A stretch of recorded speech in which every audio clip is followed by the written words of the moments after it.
Hi everyone, welcome to MEL Management E-Learning. I am Shivanjali Singh, Assistant Professor, UGC NET Qualified Researcher, Founder of Management E-Learning. ये channel specially commerce management student के लिए है। अगर आप commerce के student हैं या BCom, BBA, MBA कर रहे हैं या फिर आप यूजीसी नेट की तैयारी कर रहे हैं तो आप प्लीज़ इस चैनल को सब्सक्राइब कीजिए, क्योंकि ये चैनल स्पेशली आपके लिए बनाया गया है, आपकी प्रॉब्लम को सॉल्व करने के लिए। इस चैनल में सारा मैनेजमेंट का टॉपिक कवर होगा, केस स्टडी कवर होंगे, जॉब अपॉर्चुनिटी क्या है वो बताया जाएगा, कैसे अप्लाई कर सकते हो, पर्सनैलिटी कैसे डेवलप कर सकते हो। तो हम लोग सारा मैनेजमेंट बिजनेस स्किल पे काम करेंगे through this channel. Okay, today we are going to learn compensation. आज हम लोग कंपनसेशन देखेंगे क्या है। ये एचआरएम का टॉपिक है और हम लोग आज कंपनसेशन देख रहे हैं। ठीक है, चलो। Meaning and definition of compensation in HRM. The compensation referred to remuneration that an employee receive in return of his or her service to organization. Compensation क्या है जो organization receive करता है in return of their service. So that is called the compensation. Compensation include the payment like bonus, profit sharing, overtime pay, recognition, reward, sale commission, etc. Compensation can also include the non-monetary perks like the company paid car, company paid house, stock opportunity. So compensation क्या होता है कि आपको monetary, non-monetary form में मिलता है। compensation payment like bonus, profit sharing, overtime पे, cell commission, ये आपका हो गया। नॉन मॉनिटरी फॉर्म में आपका लाइक कंपनी की कार मिल रही है, हाउस रेंट पे मिल रहा है आपको, उसका पे कंपनी कर रहा है, या स्टॉक अपॉर्चुनिटी मिल रही है। So this all called the compensation. Compensation means all form of pay और reward. So what is the compensation? It's all form of pay and reward going to employees. Okay, तो compensation is the all form of pay and reward which going to employ in exchange of their service. ठीक है, compensation management is the internal part of human resource management and help in motivating the employees and improving the organizational effectiveness. So compensation क्या है? human resource management का part है, internal part है, function है, जहाँ पे ये through compensation operation, through compensation we help to motivate, हम लोग एम्प्लॉय को मोटिवेट करते हैं by giving him monetary and non monetary value, and organisation का इफेक्टिवनेस इम्प्रूव होता है। Okay, now how compensation used. तो कंपनसेशन एक तो यूज करते हैं to motivate the employ, to increase the organisation effectiveness, to recruit and retain the qualified employees. अगर आपका अच्छा कंपनसेशन पैकेज है कंपनी का तो वो अट्रैक्ट करेगा रिक्रूटमेंट प्रोसेस में एम्प्लॉय को, जो वर्क फोर्स है उनको अट्रैक्ट करेगा कि आओ मेरे कंपनी में आके जॉब अप्लाई करो या इंटरव्यू दो। तो हम लोग इसमें और रिटेन भी कर सकते हैं जो क्वालिफाइड एम्प्लॉय हैं, या अच्छे एम्प्लॉय को अट्रैक्ट और रिटेन कर सकते हैं। Then increase to maintain the morale and satisfaction. Plus अगर if you are providing the good compensation plan, then आपके जो एम्प्लॉय हैं वो मोटिवेटेड रहेंगे, सेटिस्फाई रहेंगे और वर्क परफॉर्मेंस अच्छा देंगे। Reward and encourage perk the performance. Reward और इंकरेजमेंट ये परफॉर्मेंस को बूस्ट करता है। Achieve internal external equity, reduce the turnover. Employees आपकी कंपनी को छोड़ के नहीं जाएंगे। Reduce turnover and increase the company loyalty. Company के साथ बॉन्डिंग इस्टेब्लिश होगा, लॉयलिटी बिल्ड होगा, and motivate through negotiation practice of union. So compensation may also be used as a reward for exceptional job performance. Example, such plan include the bonus, commission, stock, profit sharing and gain sharing. Okay, now कुछ GK का है ये। compensation comes from Latin word that compensor। ठीक है, इसका मतलब क्या होता है? वेट करना, वेट अगेंस्ट। अगर आप किसी चीज़ का वेट कर रहे हो, यानी जो एम्प्लॉय जो सर्विस जो काम करता है ऑर्गेनाइजेशन के लिए, उसका वो वेट कर रहा है कंपनसेशन से। अगर आप कहीं पे काम कर रहे हो तो आप को जो पैकेज मिल रहा है, जो आपको मनी मिल रहा है, वो आप कैसे कंपेयर कर रहे हो। जैसे मैं आपको पढ़ा रही हूँ तो उसके एक्सचेंज में मुझे क्या मिल रहा है, तो मैं कैसे कंपेयर करूंगी, तो दैट इज कंपनसेशन। ठीक है, तो एम्प्लॉय जो जहाँ भी काम करता है उसको जो भी मॉनेटरी नॉन मॉनेटरी पैकेज मिलता है in form of compensation, that is defined there, that is in exchange of their service. So in this sense the compensation is counterbalance, or compensation is usually take the form of monetary payment exchange for the time, labor और expertise। monetary and non monetary दोनों होता है। ठीक है, these are the types of compensation, किस form में compensation दे रहे हैं, like salary, hourly wages, sell commission, tips, stock option, bonus, incentive, other variable pay, benefits and non monetary compensation. ठीक है, तो बेसिकली हम लोग देखेंगे कंपनसेशन कंपोनेंट। तो what are the component of compensation system? The compensation और element of compensation system divided in two part, monetary compensation, monetary component of compensation system and non monetary component of compensation system. जो हमारा compensation system है, जो organisation का HR का compensation function है, उसको divided किया गया है मॉनेटरी फॉर्म में और नॉन मॉनेटरी फॉर्म में। मॉनेटरी फॉर्म को फिनेंशियल बेनिफिट बोलते हैं क्योंकि यहाँ पे मनी यूज होता है, फिनेंस यूज होता है, और इसको नॉन मॉनेटरी बोलते हैं, नॉन फिनेंशियल बेनिफिट बोलते हैं। मॉनेटरी फॉर्म एक आपका डायरेक्ट बेनिफिट होता है, एक इनडायरेक्ट बेनिफिट होता है। Direct benefit that include the basic pay, जो आपका बेसिक पे है, plus incentive, plus bonus, then provident fund. So this are the direct, ये तो आपको मिलना ही है। और इनडायरेक्ट बेनिफिट जो मेडिकल अलाउंस होता है, ट्रेवल अलाउंस होता है, कन्वीनियंस अलाउंस होता है, ये सारा बेनिफिट भी आपका इनडायरेक्ट फॉर्म में आता है, बट ये मॉनेटरी फॉर्म में होता है। नॉन मॉनेटरी फॉर्म में अचीवमेंट हो गया, वर्किंग कंडीशन हो गया, पावर एंड रिस्पॉन्सिबिलिटी हो गया, तो ये this are come under the non monetary form. ठीक है, तो इसको डिटेल में देखेंगे अभी हम लोग। Direct financial compensation is most widely known and recognised form of the compensation. Yes, the basic जो फिनेंस बेसिक पे स्ट्रक्चर जो है वो मोस्टली उसको ही कंसिडर किया जाता है कंपनसेशन को। द डायरेक्ट कंपनसेशन, जो डायरेक्ट आपका डायरेक्ट में क्या आता है, बेसिक पे, सैलरी, आपका ये bonus, incentive, this all.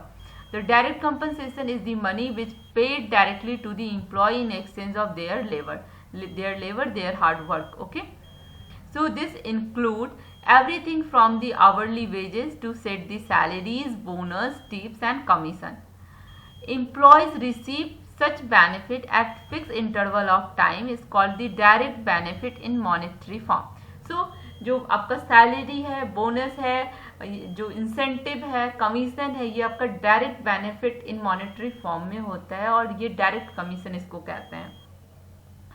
Basic pay structure जो फिक्स्ड कंपोनेंट है, basic salary in fundamental component of pay structure, it has the major portion of the employee compensation. Base salary is fixed amount of money paid to the employee by the employer in return of their work. तो same है, basically आपको याद करना है जो direct financial compensation है, that means आपका basic payment, salary, bonus, जो incentive, commission, this are come under this. So, base salary does not include any additional commission like the health insurance, bonus, commission, stock option. These are not come under the base salary. Base salary is initial standard amount of money that you are offered by employer to specific job. ठीक है, total pay to the total commission of compensation of employee include all overtime pay, bonus, benefit, insurance, जितना भी monetary, non monetary, जितना भी form है compensation का, that is called the total पे। ठीक है, अब जो बेसिक पे को ही डिफाइन किया गया है। सैलरी क्या है? Salary generally paid at the fix interval, usually monthly, और जो वेजेस होता है वो आपको डेली बेसिस पे होता है। ठीक है, जो मजदूर को देते हैं डेली बेसिस पे जो मनी मिलता है उसको वेजेस कहते हैं, जो मंथली मिलता है उसको सैलरी कहते हैं। Incentive pay is motivational tool used as additional and compensation award to the employee for a result they achieve. Incentive मिलता है कि कुछ आप अचीव किए हो, कुछ टारगेट पूरा किए हो, तो एडिशनल पे जो होता है that is incentive. Bonus, bonus क्या होता है? Bonus is a type of financial incentive given to the employee often as a reward और to increase the morale and productivity. ठीक है, ये भी एम्प्लॉय को मिलता है बोनस टू मोटिवेट करने के लिए, प्रोडक्टिविटी इंप्रूव करने के लिए। ये भी फिनेंशियल इंसेंटिव का फॉर्म है। बोनस में भी rewarded by company as the incentive और to reward good performance. Company have various way, किस किस वे में वो बोनस देते हैं, लाइक कैश फॉर्म में भी देते हैं, स्टॉक फॉर्म में भी देते हैं। ठीक है, तो उनका बोनस कैश में भी हो सकता है या स्टॉक भी वो कंपनी का दे सकते हैं बोनस में। Provident fund, the employ provident fund is popular saving scheme. Provident fund क्या है? सेविंग स्कीम है एम्प्लॉय का, which has been introduced by EPFO under the supervision of Government of India। ठीक है, प्रोविडेंट फंड में क्या होता है? Provident fund is the mandatory retirement saving scheme. Mandatory retirement saving scheme है used in India, Singapore and other developing nation. A worker gives a portion of his or her salary to the provident fund and the employer should make a contribution on behalf of employees.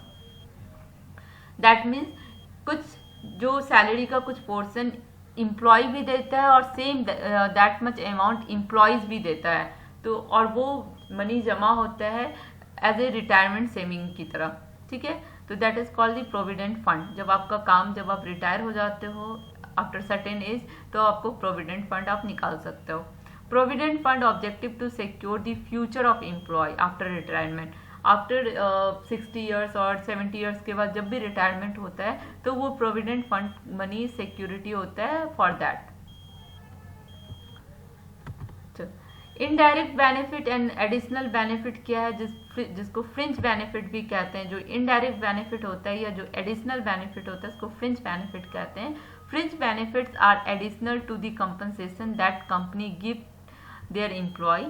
This benefit, fringe benefit include health insurance, life insurance, tuition assistance, child care, cafeteria, below market loan, employee discount, employee stock option, personal use of company owned vehicles. So employee use this fringe benefit to help them to recruit, motivate and keep the high quality people. तो French benefit क्या है?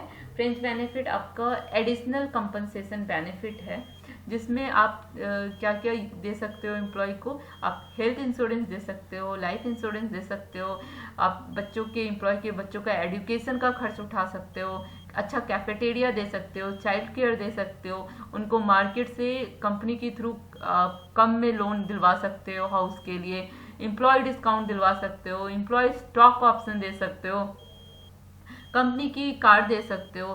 तो this are come under the fringe benefit. ठीक है, अब ये additional benefit या indirect benefit जो एम्प्लॉय को मिल रहा है that is called fringe benefit. ये इंपॉर्टेंट है, क्वेश्चन पूछता है। Now what types of fringe benefit, जो अभी मैंने बताया था वही है, इसको थोड़ा क्लासीफाई कर दिया है टाइप्स ऑफ फ्रिंज बेनिफिट। एक बार क्विकली देख लेते हैं। Payment on time not work, जो आपका आप जब जैसे सैटरडे संडे हॉलीडे में आप काम नहीं कर रहे हो बट आपको पेमेंट मिल रहा है। ठीक है, तो hours of work, paid holiday, holiday पे, पेड वेकेशन, तो आपका जो भी ऐसे प्रीमियम, तो जो भी आप काम नहीं कर रहे हो बट उसका पेमेंट जो मिल रहा है that is also called the fringe benefit. Employ security, आपका एम्प्लॉय सिक्योरिटी में ये retrenchment compensation and lay off compensation, जो कंपनसेशन बेसिक है वो तो है, बट ले ऑफ कंपनसेशन में क्या होता है, सेफ्टी मेजर्स हम लोग देखते हैं। आपका ये कैंटीन हो गया, कंज्यूमर सोसाइटी हो गया, हाउसिंग हो गया, एम्प्लॉय काउंसलिंग हो गया, वेलफेयर ऑर्गेनाइजेशन हो गया, holiday home, educational facility, transport facility. So these are all facility come under the welfare and welfare recreational facility। Old age retirement के लिए जो भी प्लान होता है ओल्ड एज रिटायरमेंट का, like pension, medical benefit, provident fund, so ये सारा benefit आपका फ्रिंज बेनिफिट में आता है। ठीक है, जो भी इनडायरेक्ट फॉर्म ऑफ बेनिफिट है जितना भी डायरेक्ट फॉर्म ऑफ बेनिफिट आपका बेसिक सैलरी है और कमीशन है, इन ये बोनस है, this are the direct form of benefit, and बाकी सारा आपको इनडायरेक्ट फॉर्म ऑफ बेनिफिट है, that is called the fringe benefit. Indirect benefit और एडिशनल बेनिफिट और फ्रिंज बेनिफिट ये तो हम लोगों ने देख लिया था। चलो, लीव पॉलिसी के अंदर आप इतना दिन का लीव ले सकते हो, वो पेड होता है, paid leave, that is also the fringe benefit like maternity, yes maternity leaves, sick leaves, casual leave policy, this all come under the fringe benefit. Overtime policy, the amount of compensation employee receive if he work additional hour, that is the overtime policy. Insurance policy, that is life insurance, health insurance, accident insurance, this all insurance companies are provide to employee, that is under the fringe benefit, come under fringe benefit. Then fixed medical allowance जो देता है company, fixed component that you receive every month as a part of your monthly salary or that is taxable as a salary income, ठीक है। तो जो भी आपको medical के लिए जो खर्च मिलता है, that is come under the medical allowance, ठीक है। Medical allowance is a fix allowance paid every month to the employees irrespective of the fact whether they submit supporting bill और नॉट, दैट मीन्स कि हर एक month आपको medical allowance कुछ fix amount मिलता है, आपको बिल जमा करने की जरूरत नहीं है, वो आपको मिलेगा। Then what is non monetary compensation, कौन नॉन मॉनिटरी कंपनसेशन है, किस टाइप का, वो देख लेते हैं। Non monetary compensation is defined as any compensation reward to employ in the non cash form में जो भी रिवॉर्ड मिलता है, that is called the non monetary compensation. Like sale person of the month, that reward is in non cash form, that is the non monetary compensation. ये motivate करने के लिए, employ को इंकरेज करने के लिए, मोटिवेट करने के लिए ऐसा कंपनसेशन प्लान करते हैं। This benefit are non-financial in nature but motivate the employee and enhancing their performance, ठीक है। Employee job satisfaction from their physical and psychological work environment, और through getting this kind of non-monetary compensation, employee को एक satisfaction होता है, psychologically उनको एक bonding create होता है, ठीक है। Career development opportunities also come under the non-monetary compensation, where HR team plan the career related development for the employee, ठीक है। Help your employee to enhance their job related skill and often setting them to take on new and expand their project and role in future. Then another non-monetary compensation like reward, recognition, achievement, personal growth. So these are come under the non-monetary compensation. चलो, type, importance, function and role of compensation. तो importance तो हम लोग पहले ही discuss कर लिए हैं कि मोटिवेट करने के लिए, यस यहाँ पे है,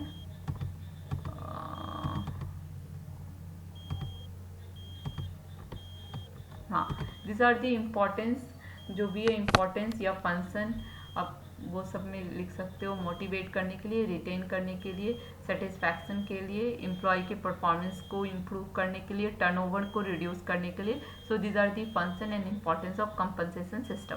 कंपनसेशन क्या है? कंपनसेशन जो भी कंपनी एम्प्लॉय को पे करती है इन exchange of their labour, that is called compensation. Compensation monetary, non monetary form में होता है। मॉनिटरी फॉर्म में बेसिक पे है आपका, डायरेक्ट और इनडायरेक्ट है मॉनिटरी फॉर्म में, ठीक है। तो मैं एक बार दिखा देती हूँ, एक मिनट। यस, मॉनिटरी फॉर्म में आपका डायरेक्ट और इनडायरेक्ट है। डायरेक्ट में आपका बेसिक पे, इंसेंटिव, बोनस, प्रोविडेंट फंड आता है।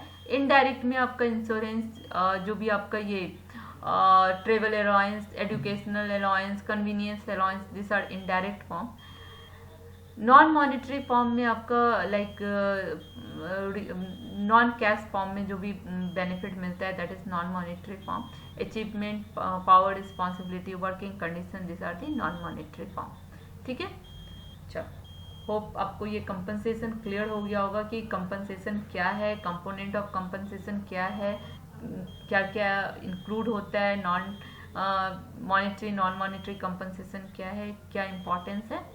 तो ये आपका SHRM का है, पार्ट है, ह्यूमन रिसोर्स का पार्ट है। चलो थैंक यू सो मच, यहीं पे सेशन एंड कर रही हूँ। नेक्स्ट सेशन में, नेक्स्ट क्लास में हम लोग एम्प्लॉय सेपरेशन देखेंगे, ठीक है। एम्प्लॉय सेपरेशन का हम लोग टाइप्स देखेंगे, क्या कितना टाइप है, क्या है, कैसे करते हैं, ये सारा डिटेल में देखेंगे।